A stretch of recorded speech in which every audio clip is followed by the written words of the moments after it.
আসসালামু আলাইকুম সুপ্রিয় দর্শক, শুভেচ্ছা ও আমন্ত্রণ এনটিভি ইউরোপ নিউজে। সাথে রয়েছি মোহাম্মদ আবু তালেব। সংবাদের শুরুতে জানিয়ে দেব শিরোনাম। ব্রেক্সিট বিলম্ব করতে ইইউ নেতাদের সাথে বৈঠক করছেন ব্রিটিশ প্রধানমন্ত্রী থেরেসা মে। ব্রেক্সিট এক্সটেনশন নিয়ে ইইউ নেতাদের ভোট বুধবার। লন্ডনে জাঁকজমক আয়োজনের মধ্য দিয়ে ব্রিটিশ বাংলাদেশি কৃতি শিক্ষার্থীদের সম্মাননা প্রদান করল বাংলাদেশ হাইকমিশন। এবং বিলেতে বেড়ে ওঠা ছেলে মেয়েদের শিক্ষার অগ্রগতিতে বাংলা ভাষার ভূমিকা শীর্ষক এক সেমিনার পূর্ব লন্ডনে অনুষ্ঠিত। শুনছিলেন শিরোনাম, এবার বিস্তারিত। ব্রিটেন ইইউ ছাড়ার সময় আর 3 দিন বাকি, আর তাই ব্রেক্সিট নিয়ে জার্মানি ও ফ্রান্সের নেতাদের সাথে শেষ মুহূর্তের বৈঠক সেরে নিচ্ছেন ব্রিটিশ প্রধানমন্ত্রী থেরেসা মে। মিসেস মে আজ বার্লিনে জার্মান চ্যান্সেলর অ্যাঞ্জেলা মের্কেলের সাথে বৈঠক করেন এবং প্যারিসে ফ্রান্সের প্রেসিডেন্ট এমানুয়েল ম্যাক্রনের সাথেও বৈঠক মিলিত হয়েছেন। ব্রিটিশ প্রধানমন্ত্রী ইউরোপিয়ান প্রভাবশালী এই দুই নেতাকে ব্রেক্সিট বিলম্ব করে আগামী 30 জুনে নিয়ে যাওয়ার জন্য তার যে প্রস্তাব সেটিকে সমর্থন করার অনুরোধ করবেন। এদিকে ব্রিটিশ প্রধানমন্ত্রীর কার্যালয় 10 ডাউনিং স্ট্রিট জানিয়েছে, ব্রিটেনের ক্রমবর্ধমান প্রত্যাহারের গুরুত্বের বিষয়ে প্রধানমন্ত্রী এবং অ্যাঞ্জেলা মের্কেল একমত হয়েছেন।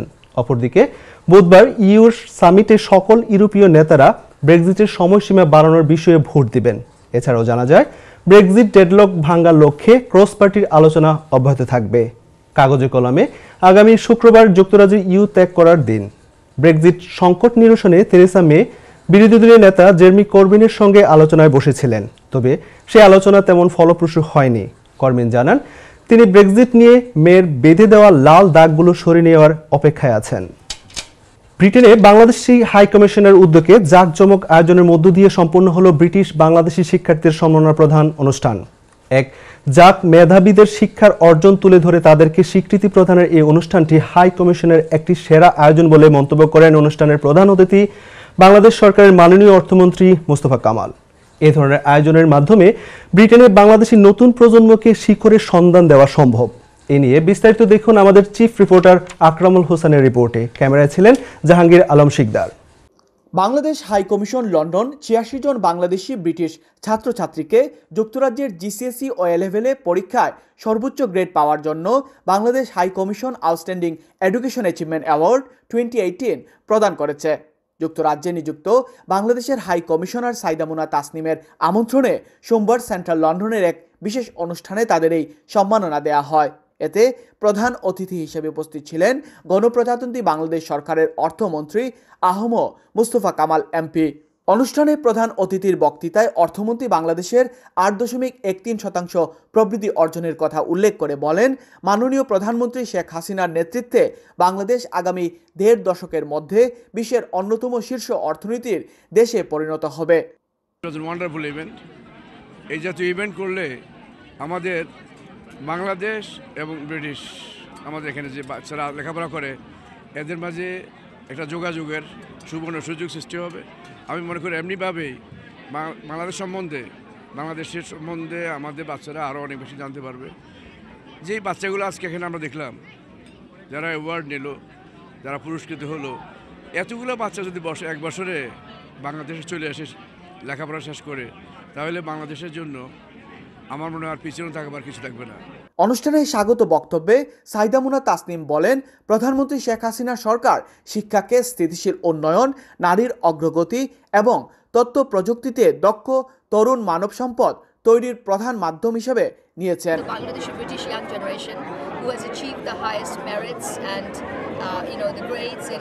GCSE examinations and A-level examinations last year. Many of them, the ones who have done A-level, are now in Oxford and Cambridge, Imperial College, King's College, LSE. We've had everyone. We forgot to mention that they're from different universities. So you can imagine that our 3rd and 4th generation Bangladeshi British young people, they're actually going places, they're actually making a difference, they're actually excelling in their education, in their professions and future lives. And we want to wish them the best. We want to recognize it from the Bangladesh High Commission. Bangladeshi British কৃতি ছাত্রছাত্রীদের যুক্তরাজ্য ও বাংলাদেশের young ambassador হিসেবে উল্লেখ করে তিনি বলেন, তাদের দু দেশের অর্থনীতি, ব্যবসা, ঐতিহ্য ও সংস্কৃতির ক্ষেত্রে সুদৃঢ় ও সৌহার্দ্যপূর্ণ সম্পর্ক গড়ে তুলতে উদ্যোগী হওয়ার আহ্বান জানান তিনি। অর্থমন্ত্রী আহম মুস্তফা কামাল ও হাই কমিশনার সাহিদা মুনা তাসনিম বিশিষ্ট অতিথিদের নিয়ে কৃতি ছাত্রছাত্রীদের হাতে পদক ও সনদপত্র তুলে দেন। অনুষ্ঠানের অন্যতম আকর্ষণ ছিল ব্রিটিশ বাংলাদেশি কমিউনিটি শিল্পীদের বর্ণিল নাচ ও গান।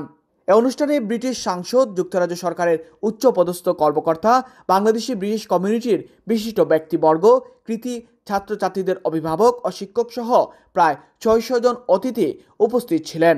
Akramul Hossain, NTV news, London. বিলেতে বেড়ে ওঠা ছেলেমেয়েদের শিক্ষার অগ্রগতিতে বাংলা ভাষার ভূমিকা শীর্ষক এক সেমিনার অনুষ্ঠিত হয়েছে।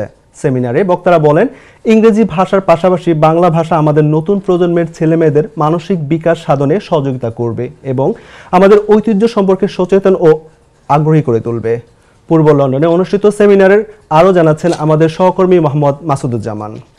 বিলেতে বেড়ে ওঠা বাংলা কমিউনিটির আগামী প্রজন্মকে বাংলা ভাষা শিক্ষার প্রতি আগ্রহ বাড়াতে আমাদের ছেলে মেয়েদের শিক্ষার অগ্রগতিতে বাংলা ভাষার ভূমিকা শীর্ষক সেমিনার রবিবার পূর্ব লন্ডনের বারি আর্টস সেন্টারে অনুষ্ঠিত হয়। সংগঠনের আহ্বায়ক সাবেক মেয়র গোলাম মর্তুজার সভাপতিত্বে ও সাংবাদিক নাজমুল ইসলামের পরিচালনায় অনুষ্ঠানে প্রধান অতিথি হিসেবে উপস্থিত ছিলেন রুশনারা আলী MP এবং বিশেষ অতিথি হিসেবে উপস্থিত ছিলেন NTV ইউরোপের CEO সাবরিনা হোসাইন ও প্রবীণ কমিউনিটি সংগঠক সাজিদ আলী টিপু সহ আরও অনেকেই। অনুষ্ঠানে মূল প্রবন্ধ পাঠ করেন doctor Mohammad Abdul Hannan. I want to commend the organisers for making sure that there is a campaign to protect community languages. And these are the people who made sure that Tower Hamlets had access to community languages over decades. But times are very difficult at the moment, and local authorities are facing unprecedented cuts. So I'm not going to stand here and judge the decision making of local government because it is very difficult. But what I can say is that what's really important is that we keep fighting to stop the national government making cuts, because then local authorities end up having to pass on those cuts, not just in this area, which of course is very concerning, but also in school funding, in national government is doing that, in crime reduction, antisocial behaviour, tackling those things are difficult because the government has made cuts and the local authority is really struggling. আমাদের ফ্রেন্ডদেরকে সচেতন করতে হইব এবং আমার কমিউনিটিকে আরও United হয়ে আমরা অতীতের মতো যদি আমরা এক হয়ে প্রেশার দেই, তা আমার বিশ্বাস স্কুলগুলা রেসপন্ড করবে বা লোকাল অথরিটিও পজিটিভলি রেসপন্ড করবে। বাংলা ভাষার প্রতি গভীর শ্রদ্ধা থেকে এমন আয়োজন করার জন্য উদ্যোক্তাদের ধন্যবাদ জানান আগত অতিথিরা। মাতৃভাষা বাংলা আমাদের বাংলাদেশি বাঙালিদের জন্য একটি গর্ব। আমি উদ্যোক্তাদেরকে NTV পরিবারের পক্ষ থেকে ধন্যবাদ জানাচ্ছি যে ওনাদের নিজস্ব সময় বের করে ওনাদের লাইফ থেকে সময় বের করে বাংলা ভাষাকে ব্রিটেনের মাটিতে যেভাবে প্রচার করার চেষ্টা করছেন, এই জন্য আমি আমাদের বড় ভাই মর্তুজা ভাইকে অনেক ধন্যবাদ জানাচ্ছি এবং আমি যতটুকু সহযোগিতা করার NTV পরিবারের পক্ষ থেকে আশা করছি আমরা ওনাকে সাহায্য করতে পারবো। উনি যেই পদক্ষেপটা বাংলা ভাষাকে ব্রিটেনের মাটিতে ধরে রাখার যে প্রচেষ্টা উনি করছেন। সেমিনারে প্যানেল স্পিকারদের মধ্যে উপস্থিত ছিলেন এমদাদুল হক চৌধুরী, হেলাল আব্বাস ও AKM Yahya. Mohammad Masuduzzaman, NTV Europe news, London. Curry industry নানা কারণে নানা সমস্যায় জর্জরিত। কারি ইন্ডাস্ট্রির এই সমস্যা সম্পর্কে অবগত আছেন ব্রিটিশ সরকারের পলিসি মেকাররাও। পিটিশন ইস্যু থেকে শুরু করে নানা প্রস্তাবনা দিয়েও সাড়া পাওয়া যাচ্ছে না ব্রিটিশ সরকারের। তবে দুঃখজনক হলেও সত্য, আরও অনেক ক্ষেত্রে অভ্যন্তরীণ নানা বিষয়ে গা ছাড়া মনোভাব অনেক ব্যবসায়ীদের। ফুড হাইজিন রেটিংয়ের অন্যতম একটি ইস্যু। এ নিয়ে বিস্তারিত দেখুন আমাদের চিফ রিপোর্টার আকরামুল হোসাইনের আরেকটি রিপোর্টে। ক্যামেরায় ছিলেন Jahangir Alam Shikdar. Food hygiene rating কোনো রেস্টুরেন্ট বা টেকওয়ে সহ যারা ফুড সরবরাহ করে তাদের খাবারের নিরাপত্তার গুণগত মান কেমন তা বোঝা যায় এই রেটিংয়ের মাধ্যমে, আর তা খতিয়ে দেখে FSA বা ফুড স্ট্যান্ডার্ড এজেন্সি। বাধ্যতামূলকভাবে প্রতি বছর রেস্টুরেন্ট এবং টেকওয়েগুলোকে 0 থেকে 5 স্টার রেটিং করে প্রতিষ্ঠানটির মাধ্যমে স্থানীয় কাউন্সিল। তবে এজেন্সির ওয়েবসাইট ভিজিট করে দেখা যায় গেল মাসে হাজার হাজার পাউন্ড জরিমানা গুনতে হয়েছে অনেক ব্যবসা প্রতিষ্ঠানের। এভাবে মান নিয়ন্ত্রণে অবহেলা আর অসচেতনতার কারণেই লোকসানের মুখে পড়ছেন অনেক ব্যবসায়ী। লিভারপুল স্ট্রিটে অবস্থিত প্রাচীনতম রেস্টুরেন্ট দিলছাদ। 1962 সাল থেকে এ ব্যবসা পরিচালিত হয়ে আসছে। এফএসের তথ্য অনুসারে তাদের রেটিং হচ্ছে 5 স্টার। এর ম্যানেজিং ডাইরেক্টর হামিদুর রহমানের কাছে প্রশ্ন ছিল 5 স্টার রেটিং পাওয়া কি সহজ? তিনি মনে করেন সেফার ফুড বেটার বিজনেস নিয়মিত ফলো করলেই ভালো একটি রেটিং পাওয়া সম্ভব। আর রেস্টুরেন্টের শেফ বলেন, যারা ফুড হ্যান্ডলিং করছেন তাদেরকে ফুড হাইজিন সম্পর্কে অবশ্যই জানা থাকা বাধ্যতামূলক। কোল্ড হট আমরা বেসিক্যালি আমরা ফুড যে সময় রেডি করি এভরিডে কুকিং করি, এভরিডে যে মাল থাকে কাস্টমারের দিয়া বাদি গুনাররা কিনা ফেলাই দিই ফ্রেশ সবসময় কুকিং করি। এবং যে আপনার এভরিডে কিটা মেনটেন করা লাগে ফ্রিজারের টেম্পারেচার এর বাদে কুকিং করার টেম্পারেচার কতক্ষণ টেম্পারেচার হয়েছে না হয়েছে সবটা কুকিং কর টেম্পারেচার মেনটেন করে যখন আমরা এভরিডে ক্লিনিং করি plus every Saturday deep clean করি। বিষয়টি খুব জটিল না হলেও অবহেলা বা অসচেতনতা এর বড় একটি ইস্যু। তবে ব্যবসার সার্বিক দিক বিবেচনায় 5 স্টার রেটিং ব্যবসা প্রতিষ্ঠান কাস্টমারদের বিশ্বাসের একটি বড় স্থান হিসেবে কাজ করে। But once you've set that system and you put everything into place, it's quite easy to maintain. I would not go into a restaurant if I had zero ratings. এফএসের নীতিমালা মেনে চললেই 5 স্টার রেটিং পাওয়া খুবই সহজ। আর এতে বিক্রেতা এবং ভোক্তা দুই পক্ষই নিরাপদ আর লাভবান। তবে ব্যবসা প্রসারের সাথে সাথে হাইজিন রেটিং বাড়াতে প্রয়োজনীয় ট্রেনিংয়ের পরামর্শ দেন ফুড হাইজিন এক্সপার্টরা। আকরামুল হোসেন, এনটিভি। কমিউনিটি প্রসঙ্গ। বিএনপির চেয়ারপারসন বেগম খালেদা জিয়ার নিঃশর্ত মুক্তির দাবিতে ব্রিটিশ পার্লামেন্ট হাউসের সামনে বিক্ষোভ করেছে যুক্তরাজ্য বিএনপি। সোমবার এই বিক্ষোভ কর্মসূচিতে বিভিন্ন স্লোগান সম্বলিত প্লেকার্ড, ব্যানার সহ বিএনপি এবং তার সহযোগী সংগঠনের বিপুল সংখ্যক নেতাকর্মী অংশ নেন। বিস্তারিত মোহাম্মদ মাসুদুজ্জামানের আরেকটি রিপোর্টে। বিএনপি চেয়ারপারসন বেগম খালেদা জিয়ার নিঃশর্ত মুক্তির দাবিতে যুক্তরাজ্য বিএনপির আয়োজিত এক বিক্ষোভ সমাবেশ সোমবার ব্রিটিশ পার্লামেন্টের সামনে অনুষ্ঠিত হয়। যুক্তরাজ্য বিএনপি সভাপতি এম এ মালেকের সভাপতিত্বে ও কয়সর এম আহমেদের পরিচালনায় সমাবেশে যুক্তরাজ্য বিএনপির সকল স্তরের নেতাকর্মীরা বিভিন্ন ব্যানার, ফেস্টুন ও প্লেকার্ড হাতে উপস্থিত ছিলেন। সকলের এক দাবি বেগম খালেদা জিয়ার নিঃশর্ত মুক্তি। We want justice, we want democracy শীর্ষক স্লোগানে মুখরিত ছিল ওয়েস্টমিনিস্টার প্রাঙ্গণ। যুক্তরাজ্য বিএনপির সভাপতি ও সাধারণ সম্পাদক বেগম খালেদা জিয়ার মুক্তির দাবি করেন। আমাদের এই 10 বছরে আমাদের 10 থেকে 15,000 মানুষ খুন হয়েছে এবং আমাদের লক্ষ্যের উপরে আমাদের নেতাকর্মীরা জেলের ভিতরে বন্দী। আমরা সবার দেশনেত্রী বেগম খালেদা জিয়ার নিঃশর্ত মুক্তি, যারা জেলের ভিতরে আছে তাদের মুক্তি আমরা দাবি করছি এবং আমরা বাংলাদেশে ফ্রি ফেয়ার ইলেকশন আমরা দাবি করছি। আজকে যুক্তরাজ্য বিএনপি ধারাবাহিক কর্মসূচির অংশ হিসাবে প্রত্যেক সপ্তাহে আমরা সোমবারে ওয়েস্টমিনিস্টার পার্লামেন্টের সামনে ডেমনস্ট্রেশন করি। আমাদের দাবি, যতদিন না পর্যন্ত বাংলাদেশের সাবেক তিনবারের সফল প্রধানমন্ত্রী, দেশনেত্রী, গণতন্ত্রের নেত্রী মা বেগম খালেদা জিয়াকে নিঃশর্তে মুক্তি না হবে, তারেক রহমানের এর উপরে যে মামলা প্রত্যাহার না করবে, ততদিন পর্যন্ত আমরা আন্দোলন সংগ্রাম চালিয়ে যাব। বিএনপি চেয়ারপারসন বেগম খালেদা জিয়ার নিঃশর্ত মুক্তির দাবিতে যুক্তরাজ্য বিএনপির আয়োজিত বিক্ষোভ সমাবেশ অনুষ্ঠিত হচ্ছে ব্রিটিশ পার্লামেন্টের সামনে। তাদের একটাই দাবি, বেগম খালেদা জিয়ার নিঃশর্ত মুক্তি। Mohammad Masuduzzaman, NTV Europe news, Westminster, London.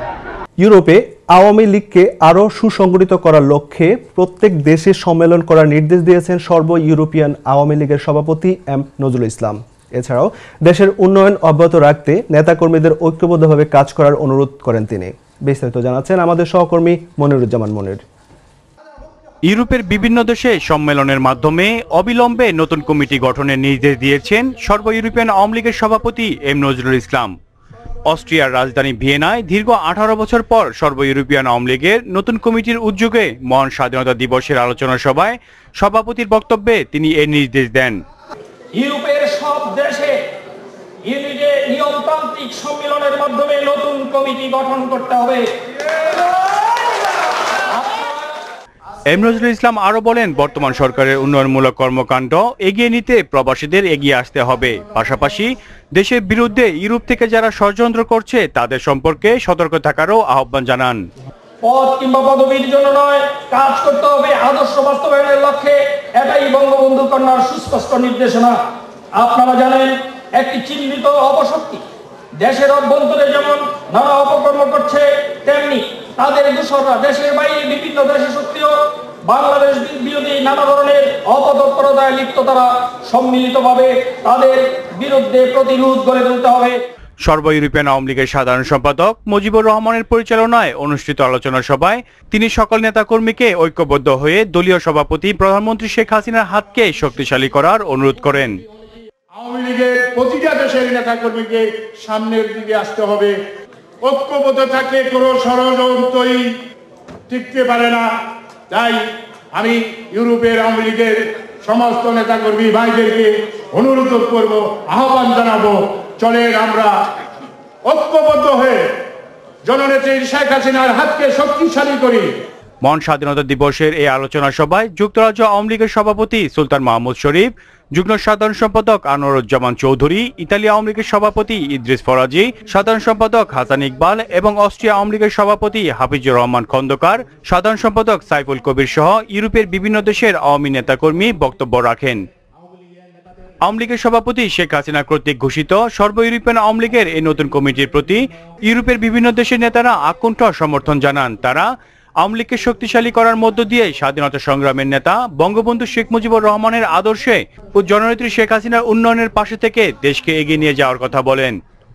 আয়োজনের শেষাংশে লন্ডন থেকে আগত কণ্ঠশিল্পী শাহনাজ সুমি সহ স্থানীয় শিল্পীরা সঙ্গীত পরিবেশন করেন।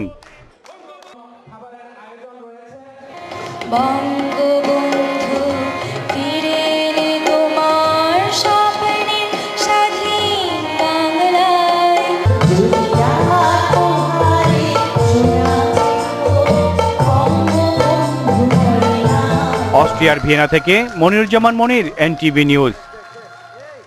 রবিবার ঢাকা ইউনিভার্সিটি অ্যালামনাই অ্যাসোসিয়েশন ইয়োকের আয়োজনে অনুষ্ঠিত হয়ে গেল অনাড়ম্বর এক বৈশাখী আড্ডা।